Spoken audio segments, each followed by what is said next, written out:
So you're behind on the goals and the habits that you were supposed to start at the beginning of the year. Okay, what are you still waiting for?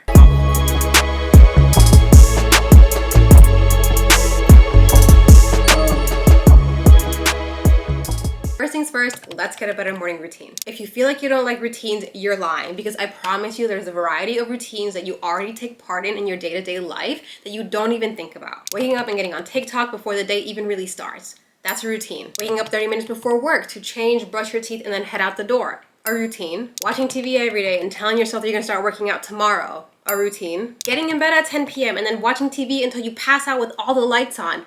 A routine. You have them, so make a better one. Wake up earlier, read in the morning, journal, go on a walk. Just pick like 2 or 3 small things that are gonna be relatively easy to say yes to in the morning that doesn't involve getting on your phone. At the start of this year, I decided to like revamp like my morning routine because I was having a really hard time like waking up early and just like getting started on my day. And I decided to start reading and journaling while playing with some like coffee shop ambiance like music in the background. And I've been doing it for like a month now, and at this point I can really say that it has made it a lot easier for me to wake up early, and it's genuinely become like one of my favorite parts of the day because I really enjoy like sitting down and just spending that time with myself to kind of like wake up and start the day in a really positive way, which is something that I didn't have before. So I highly recommend taking the time to think of like 2 or 3 small things that you can do for yourself in the mornings to cherish your you time and to like start the day in a really positive way and just have like a really good mindset and a great energy that you can carry on with you. Tip number 2 is to start planning your days. I'm the kind of person where if I know there's a lot of things to get done, I start to feel really like overstimulated and overwhelmed and I don't know where to start. And somehow that leads to me just not doing anything. And so I have realized that something that really helps me out is to make a list. And like, yes, it sounds super elementary, we know, whatever.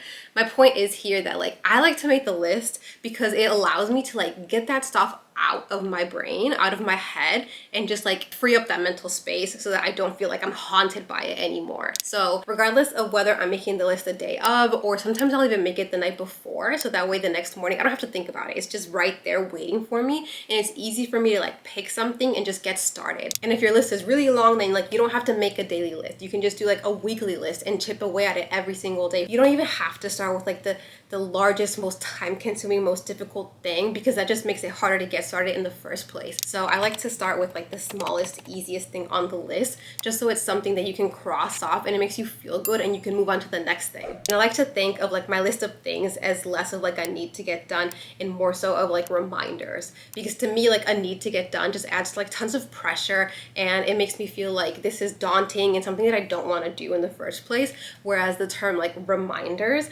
makes me think like, oh, like this is something I meant to do to begin with, or this is something that I meant to do for a reason, or something that I wanted to do. And so that way, like, I don't know what kind of Jedi mind tricks we want to call it that I'm like playing on myself, reverse psychology, whatever. That's how I just think about it, just to like make it easier for me to get started on it, because if not, I'm just going to continue pushing it off. So if you think about it this way, it actually makes it so much easier to just like get started. And the next thing you know, like the week is over and you actually got started, or you actually got done with those things that you said that you wanted to do at the beginning of the year. And that brings us to tip number 3, which is to actually get started on that goal you've been putting off. Yes, I'm saying it. Yes, I'm calling you out. Yes, I'm calling me out, because we said at the beginning of the year that we wanted to do better, start working out, start moving our bodies, whatever your goal was, and a month has gone by and we ain't even started yet. Personally, I'm starting off slow because I used to work out consistently for like years, but I fell out of love with it. And so it's been a while since I've been doing it. I've had like phases here and there where I start and then I quit, which I know like everybody goes through. But what I want to do is that I want to start working out again, but I want to make it like a lifestyle thing. I don't want to do that where like you're jumping in and you're doing too much too quickly and you just end up burning out. So my goal this time around is to just like make one better choice every day, whether that be with how I eat or how I'm working out. The goal is that, if I don't feel like, lifting weights a specific day, then like what is my alternative? My alternative is to, just not work out and take the day off. But the one better choice would be, okay, I don't want to lift weights. Maybe I'll just go on a walk instead. Maybe I'll do yoga instead. Maybe I'll do Pilates instead. And just like find ways to like keep active and to still hit my goal, maybe even just partially instead of fully, so that, it's not a complete letdown or a complete miss. And regardless of whether or not you said that like you wanted to work out or whatever, you know, post every day to TikTok, post once a week to YouTube, hang out with your family more. The goal is to just do one better thing every single day. And if you're doing that, it's just one choice that's easy to like say yes to or change. Then over time, those small choices are going to add up together and just create consistency and make it so that you're actually reaching your goals. And so by doing this like one better choice, you're actually simplifying everything. Which brings us to tip number 4, which is just to make things easy. If you think about your goals and you haven't started on any of them yet, odds are it's probably because it feels overwhelming or it feels daunting to you. Okay, make it easier, be flexible. Humans like freedom. We like to have options instead of being told what it is that we have to do. So then give yourself flexibility on how to start your goals. Not how to reach them right away, but just how to start. I feel like a lot of the times, me included, we focus so much on like how to reach the goals that we make it harder than it has to be because we're only fixated on the end when really like the most difficult part of the whole thing is just getting started because you have so much fear, you have insecurity, you have doubt. So then what we need to do is just to make starting easier. Let's say that you wanted to go to the gym this year and start lifting weights, but the idea of actually doing that is like super intimidating and like terrifying. Okay, then give yourself the option for like the first week or 2 that you're at the gym to go on the treadmill instead. And while you're on the treadmill, you can sit there and you can like observe people who are coming in using the weight machines and like figuring out how to set them up and you know what machines are where so that you know the layout of the gym better. And then that way, when the first week or the second week is over, go ahead and take that next step and allow yourself to like try the weightlifting because you're going to be starting from like a little bit better of a spot. You might not feel great and you're probably still going to be nervous, but you're going to have a little bit more confidence because you know how to set up the machines and you know where things are at. And then finally, tip number 5 to reach our goals is to make sure that we're actually being disciplined. I already know y'all don't want to hear it, but guys, everything they say about motivation is so true.